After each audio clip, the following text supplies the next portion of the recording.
It's never too late for the money you desire, the love you crave, and the health you absolutely need.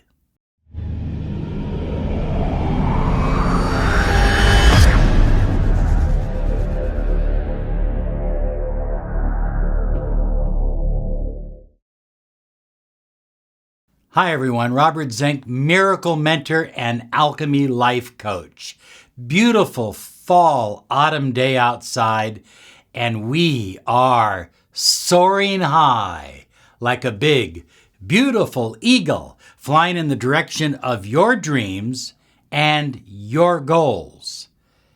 You know, as a miracle mentor and Alchemy life coach, one of the most heart-wrenching experiences is when people will call you and ask, is it too late to save my marriage or to save my relationship? Is it too late to save my business or to start a business?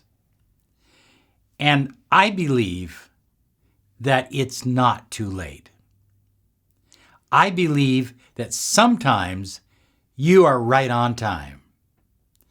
You have perfect timing, and it may seem like it's too late. It may seem like it's time to give up hope and abandon ship, but the truth of the matter is everything is coming together in an invisible fashion, in an energetic, vibratory fashion. You can't see it, but it's taking place. I want to share a few examples, and one that is very, very, very personal to me. So, let's talk about, is it too late to make a difference with your life? When you're spending 27 years to life in prison, you have a life sentence, you've been there for 27 years, is it too late? And the answer is no, it's not too late. Nelson Mandela came out of prison after 27 years of being locked up in a small cell. And he said, it's not too late.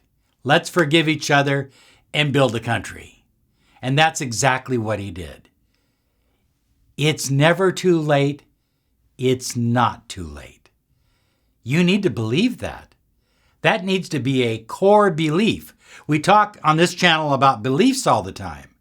Without that belief, a lot of the other things that we teach and that techniques and things of that nature are kind of a waste of time.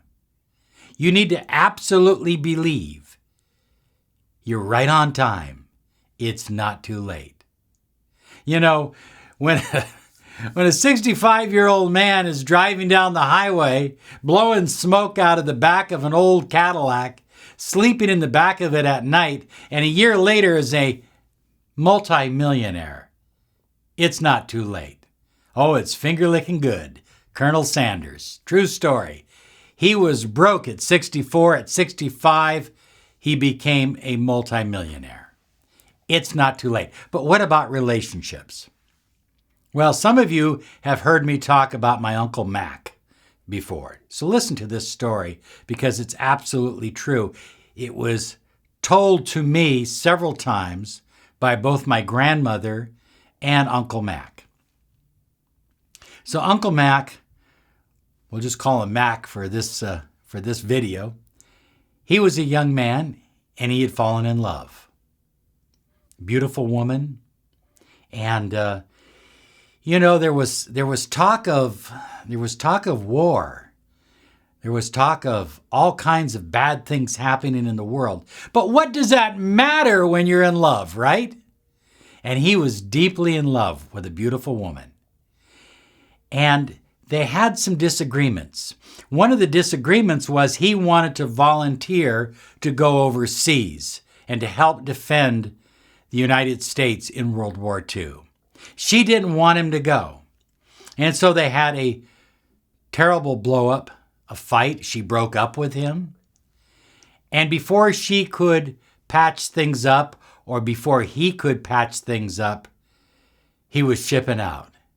He was heading out over to Europe. And back in those days, they didn't have the internet. We didn't have little handheld phones, so people had to communicate over mail, and oftentimes the mail didn't even get through. He reminded me that he sent a lot of letters, how much he loved this woman, how much he cared about her. But many of those letters didn't get through. 3 years later, he returned. And he hadn't talked to his former fiancée in 3 years. So he looked her up. He was excited. It was a fairly small town. And he looked her up. And it turned out she was married. Now, Mack was a very spiritual human being. And he made a commitment to himself at that point that she was the only woman that he could love. He could love no other. He could think of no other. He wanted to be with no other. Only her. But he would not do it because she was married. As a matter of fact, he promised himself that every night he would pray for their happy marriage.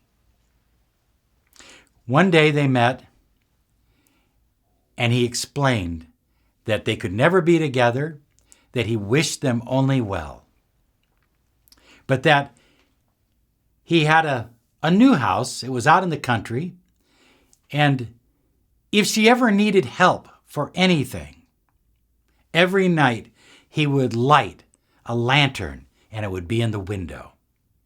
And if that lantern was burning, it meant his heart was still open. He was still available to help her in any way possible, but that they could never have a relationship. So years went by, something like 17 years. 17 years. Some of you go crazy when you're separated for 2 days. He was separated for 17 years. And, you know, people would drive by the country farmhouse, and sometimes they would break down or have car problems.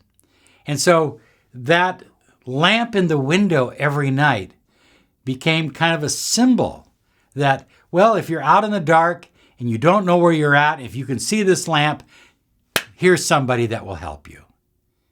You just don't find people like that. This was one of my mentors.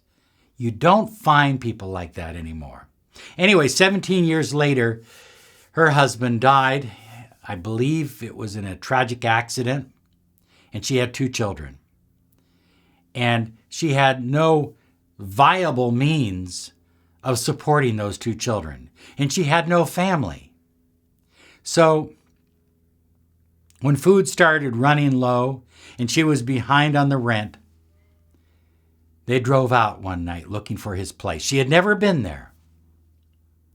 But they drove out, and there was that lamp, and she couldn't believe it. The lamp was shining in the window after 17 years. Oh my gosh. I get goosebumps thinking about it. High flyers, this is love. Love is not always a feeling because we don't always feel it. Love is a commitment. Love is an action. Love is something that you promise yourself you will do. And so they pulled up into his driveway. It was dark outside. It was about 7 o'clock at night. And she knocked at the door. Now, they really hadn't seen each other in about 15 years. It'd been 17 years since he came back. But guess what? He invited her in, invited the boys in. She told him what happened. And he said he still loved her. And she said, I still love you. And then he made a promise. He said, I want to know everything about the boys' father. I want to make him and talk about him as if he was someone very special, because he was. He was a good man. So Mack made a commitment to raise her sons, but to always put their real father in their eyes and in their heart. They got married, and, well, the rest is history. But this is what I mean. He didn't give up. He didn't sit there and wait for her. He was content to move on with his life. He understood the value of taking care of himself, of building a life for himself. He understood that. It just gives me goosebumps. And then, of course, one of my favorite stories, Jim Morris. Jim Morris was a high school teacher in a small Texas town. His dream was to play Major League Baseball. That was years ago. And, everybody said, Jim, just get a good job. So he got a job as a school teacher. And he coached the baseball team. And one day, he was playing catch with the catcher, and the catcher said, wow, you're bringing in some tremendous heat. So he went out to, where they have those radar detectors along the side of the road to tell you how fast you're driving. He went out there with a bucket of balls and started throwing those balls by that radar detector.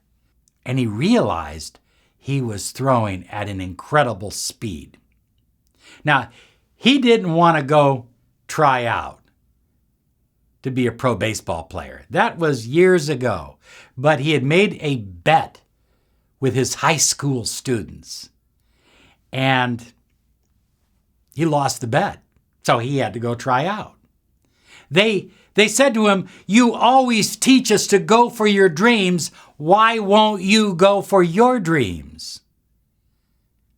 So because he lost the bet to his team, well, he went, he tried out, and he got picked up. And he played minor league ball. That's playing baseball for hardly any money. Until one night he got a phone call that he was being called up to the major leagues. He had realized his dream when everybody else said it was too late. He had realized his dream. High flyers, I believe that the law of attraction can be a wonderful tool for you to create the life you desire. It's not too late. Take a deep breath. If you can breathe, it's not too late. Okay, I don't know what it is that you desire. Is it more money? Is it a relationship? Is it better health? Whatever it is, believe it. Trust it. And never let it go. It's yours. Have a great day, because you absolutely deserve it. Bye-bye now.